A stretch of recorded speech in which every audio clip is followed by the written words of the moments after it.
Welcome, innovative viewers, to Science and Spirituality. The human brain is a vastly complex organ containing some 50 to 100 billion nerve cells, or neurons. One of the amazing aspects of the brain is that it continues to produce new neurons throughout our life and is able to redefine its structure over time after new experiences, such as learning a new skill or seeing a new city.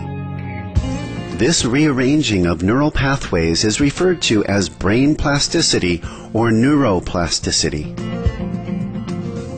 What role does meditation play in the development of our brain, how it functions, and the conscious states we experience? For answers to these questions, we turned to Dr. Fred Travis, the chair of the Maharishi Vedic Science Department and director of the Center for Brain, Consciousness, and Cognition at the Maharishi University of Management in Iowa, USA. For the past 20 years, he has researched the evolution of the human brain and investigated the nature of consciousness. He has published 40 academic papers regarding research in these areas. I'm interested in how the brain changes over the whole lifespan and how different experiences affect the brain, how stress, how fatigue affects the brain, how learning affects the brain, also how meditation practice affects the brain. We were fortunate to see firsthand some of the research Dr. Travis is conducting regarding how meditation influences the brain's functions. We have here today one of our first-year students, Tor Travis. We're recording his brainwaves while he's doing computer tasks, and we'll see how these change while he's here at Maharishi University of Management. What we find is the meditation practice that we practice here, the transcendental meditation technique, it has very profound effects on increasing the orderliness in the front parts of the brain that has to do with thinking, decision-making, has to do with planning, judgment. And so we're just documenting how his education is affecting his brain. Dr. Travis is using an EEG, or electroencephalogram machine, to get a reading of Tor Travis's brain. The EEG machine can detect different brainwave patterns known as beta, alpha, theta, and delta. These four patterns represent a continuum of consciousness. For example, beta waves are associated with a keen alertness of our surroundings, while delta waves are present when we are in deep sleep. What we have here is electrical activity going on at 32 points on Tor's scalp. And so we see there all the wires coming from different points on his head. Each wire is being reflected by one line here. These here in the top are the front left of the brain. These are the back. These are the front right. Here we have when he just put his attention to the screen to look at what is happening. So now we'll be looking at his brain waves while he's performing this task. So he'll first begin. You'll see a star, hear a tone, so this is happening right here. So there's the asterisk, there's a response. We see this activity here when he actually responded. This is a simple task.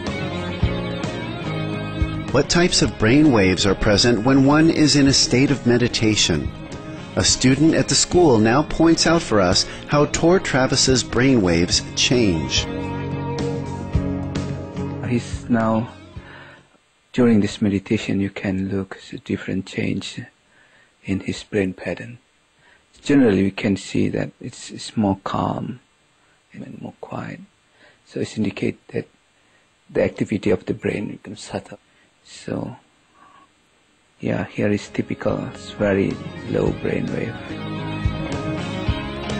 Dr. Travis describes a research study in which he was involved that not only measured the brain activity of college students who learned transcendental meditation, but the longer-term results of practicing meditation on the brain.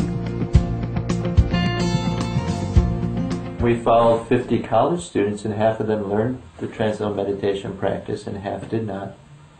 Those who learned the TM practice, what we found is at the end of 2.5 months of practicing TM, they had much more of the brain signature seen during meditation. What was happening in the experience during meditation was being brought into activity. Those students who did not learn TM actually had less integrated brain activity. We looked at their sleepiness. They had greater chance, they were more sleepy, they were more fatigued. We looked at their autonomic functioning, how irritable, how jumpy, how anxious they were, and that also went up. What this is finding is that experience is changing the brain. One unique aspect of transcendental meditation is people can master it very quickly. It takes a matter of a few weeks. And then the benefits are seen in activity. You learn to contact a new state of mind, the source of all the many thoughts you have during the day. Take the attention to that level of creativity, of intelligence. Then when you come out into activity, you have that connection that you're bringing with you. And so we find people with transcendental meditation practice can quickly settle the mind down to the source of thought. We call it pure consciousness or transcendental consciousness. And then over time they bring that into activity. We will be right back with more from our interview with Dr. Fred Travis of the Maharishi University of Management after these brief messages. This is Science and Spirituality. Please stay tuned to Supreme Master Television.